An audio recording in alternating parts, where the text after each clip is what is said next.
Hey guys, so a couple days ago I hit 100 hours on Mythgard, and I really want to talk about it. I want to start off with Mythgard and talking about it. It's a collectible card game created by Rhino Games, which debuted in 2016. During the creation of this video, which was in August 24th, 2020, I realized that some of my points won't stay relevant. I want to address Mythgard early, and hopefully the fanbase agrees with me or disagrees with me, just to have a positive effect on the game. Any disagreement or agreement, please put in the comments below. I want this to be a discussion rather than just me and a mic and my computer. Let's make Mythgard even greater. Anyways, first I wanted to address what I like and love about the game before I get too critical of it. Let's start off with that the game is almost unapologetic towards how competitive it is. This is a positive. It's still better. You can already feel the rank climb and the second you click or tap on the rank play. And I talked about how I feel about competitive games in my Stardew Valley video, but I can still appreciate the knowledge and experience it takes to create a familiar feel when it comes to climbing. Continuing on, I wanted to talk about the artwork. Honestly, I should have put this first to take this list in no order whatsoever, but the artwork is just so pretty to look at. Every card is just absolutely amazing. The overall portrayal of these cards is awesome. Heck, even the music score for this game is just phenomenal. So grandeur. I love it. And honestly, the music is what hooked me onto this game.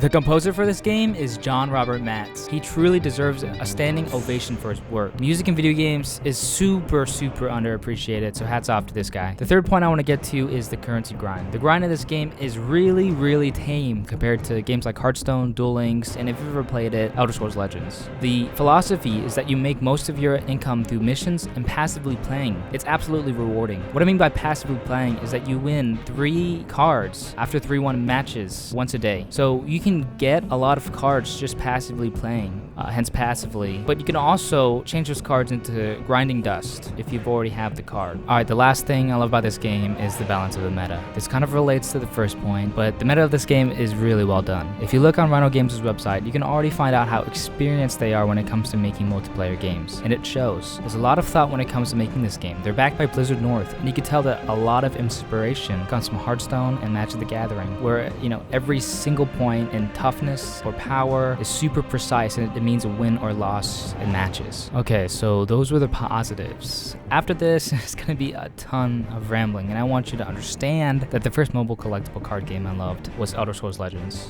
I played it casually for about 3 to 4 years when I heard it during its beta phase from the website Death by Beta. I didn't play competitively for a while, but then I realized I had a lot of the cards, made my own deck, and climbed to the 5th level out of 12 ranked sections. It's kind of hard to explain how the ranked work in a few sentences, but that's pretty good, in my opinion. Of course, the game still exists, but it's kind of in this limbo state because of Bethesda. I want to address Mythgard's story mode. That's the entry point of the game, where almost every player goes through the story. So what do I have gripes with? It's just not great. I definitely feel like it's the afterthought of the design process. Conceptually, it's really compelling, but it's not fleshed out enough. I was so confused when I played through chapter 1. I felt like I missed parts of the story mode or something. I mentioned Elder Scrolls Legends for this point. The main staple of that game was the story mode. Sure, you could have paid real money or grinded for packs, but the only time I spent money or grinded a ton on the game was for the expansion story mode. I was a casual player in a semi-competitive game, and it catered to me. The biggest rewards came from literally playing the main storyline. I could have hopped right into ranked and done pretty well. Heck, I think someone actually made a series about getting to the highest ranked level from just budget core cards in Elder Scrolls Legends. The point is, this is where all the players go through. It initiates the tone of the game, ranked or casual. It can set Mythgard apart from other mobile CCGs. Honestly, this is my huge gripe with the game right now. I love the concept. We already have Magic the Gathering. I don't play it though, for personal reasons I might explain in a different video. And we already have Hearthstone. The biggest thing apart from those two and how Mythgard is how mana is managed, and a few other things, obviously. But I want a personal connection to each character in Gauntlet or Brawl. It's just, right now, it's mindless playing, just to get my daily mission rewards or faction rewards. I know that Mythgard is probably going to flesh out their story mode sometime soon, or not soon, but I definitely wanted to point out the importance of the content surrounding the game beyond competitive play. Another little annoyance is the mythic cards. A lot of them aren't broken, but pretty strong, and frankly, I don't think this is going to be addressed at all through any point of the game. Right now, you can put as many mythical cards in a deck, no copies obviously, but they're strong on their own, well, some of them, but they are the glue for some themed decks, and some cards are just really strong on their own right now, no matter where you place them, in a theme deck or just, put them down. Most deletion cards will take care of most mythic cards. There's like a yin and yang thing. So with some careful planning, you can kind of get rid of them. So they're not super annoying to go against, but a lot of older players or players who have paid a few pennies obviously have a bigger chance of having more of them in a cohesive deck. You spend so much tempo and resources getting rid of one, then they could just slam another one right on top. I know this is rare, it's more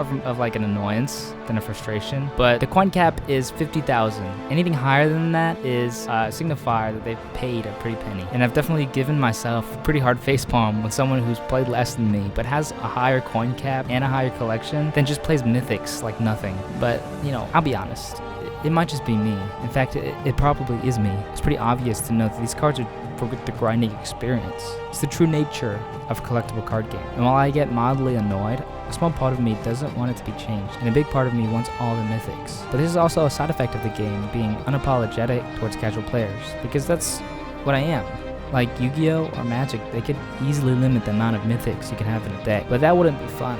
There's no enjoyment or grinding or spending money just to be limited. This is a competitive game, and it's not within my familiarity of casual play. So in the end, I don't know exactly what I want. In the end, I'm looking to fill the void that ESL gave me. And then I want to represent the common denominator to where I get annoyed when the other players have better cards than me in a collectible card game. Kind of ironic. We're not playing in even fields until everyone has 100% of the cards. In the end, it doesn't always matter about what I want. Sometimes it doesn't benefit the greater good of Mythgard. That's what 100 hours have shown me. Just because I have a little bit of time, I don't represent the whole community. Probably not even a big chunk of it, but sometimes what's not said is not known. So I feel like I've completed my own personal crusade to voice my opinion like kind of a bratty toddler, but sometimes it's relevant feedback, and I know that sometimes it's not. I really hope you enjoyed. Please leave a comment below, a like, a dislike, hit the subscribe button if you want to hear more of me, you know, whatever floats your boat. Anyways, this is Diego signing off.